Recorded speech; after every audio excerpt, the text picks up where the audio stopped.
So if you're a fan of Scott Pilgrim, then you probably will be on board for this animated series. But is it worth your time? Is it going to be as good, or is it going to ruin your movie experience? Hey, what's up?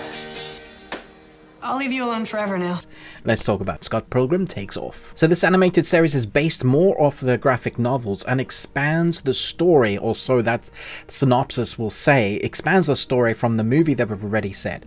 But I want to readjust your expectations of what you're going to be getting in this animated series, just so you don't come in like me expecting one story and then you get another. Scott Pilgrim, even though this is the title, he's not in it a lot. And I say that not going, oh, this is terrible, just saying my expectations were changed as I was watching. It's trying to find Scott Pilgrim some of the time of what happens to him. It is still the evil exes storyline, but then the last 3 episodes is more of the group coming together that we've established already. So we have that story that we know already. Scott Pilgrim falls in love almost immediately, like in one date, and then he has to deal with the exes. Something happens in a fight.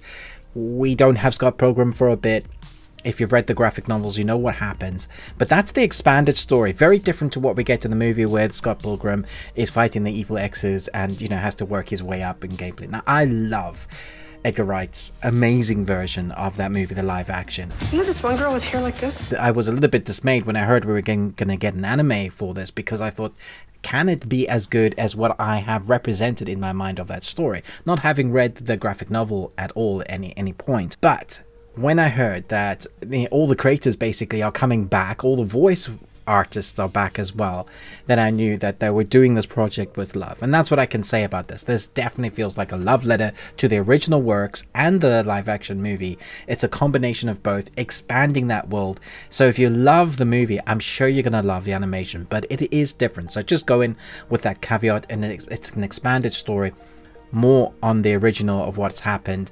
And I think once you go in with that understanding, then you're going to love it. If you love anime, you're probably going to love this anyway. It comes from Science Suru, the animation studio, the Japanese animation studio that have worked on like Disney stuff to Netflix stuff to their own stuff, and it's just always quality. You'll recognize the style, very flamboyant, very bright in their color template, kind of the movements that you see, not really streaked. It's not like sketch drawing that you get in some anime, but the styles that you get in here aren't just one either. There's a number of different anime styles that you see that work to elevate the tempo or the tone of the specific episode that you're going through, depending on what evil ex you're going to be seeing. And that's basically what each episode is. We see each episode with the different evil exes, their powers and what they can do.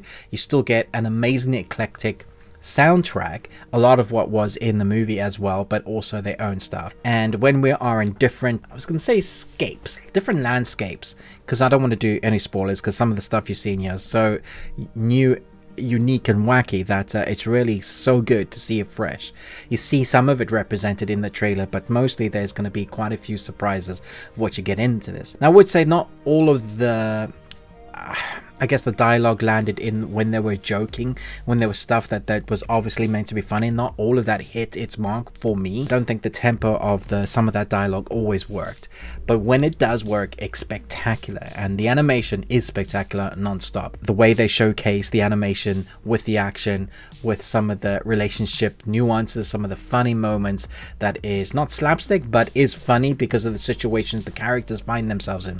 That's when it works, when they're having fun with it, between, you know, what is like a game design, or even harken back to certain coin based arcade machines, you know, classic stuff that we've had in the movie and in this. And you mix that with the soundtrack and the color palette and the animation style, this anime comes alive. You were on board with the movie, you're going to be on board with this, adjusting your expectations. I think if you're coming into this fresh but you love anime, you're going to love this. I think if you're not really into either, might be too quirky and unique for you. I just love what they did it. I'm going to give it 4 Nicolas Cages out of 5 of the strong creative ideas here. I'm not sure that I would go back and watch it again, but I definitely would go back and watch the live action movie again. So my palate still says I love the movie more than I love the anime. That's not to say the anime isn't good, because I thoroughly enjoyed it.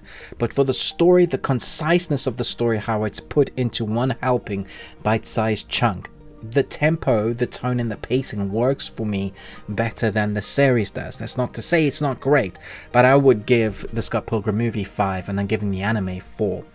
So still great, 4 Nicolas Cages out of 5. And you got one. Congratulations. Let me know your thoughts and feelings down below. Who did you enjoy most in the anime and the movie? Like, who are your favorite characters and what stood out to you? If you've seen both, let me know what you think. Hope you enjoy this when it releases on Friday. I think that's tomorrow morning. Thanks so much for watching, but most of all, until next time, remember, live long and Tuesday.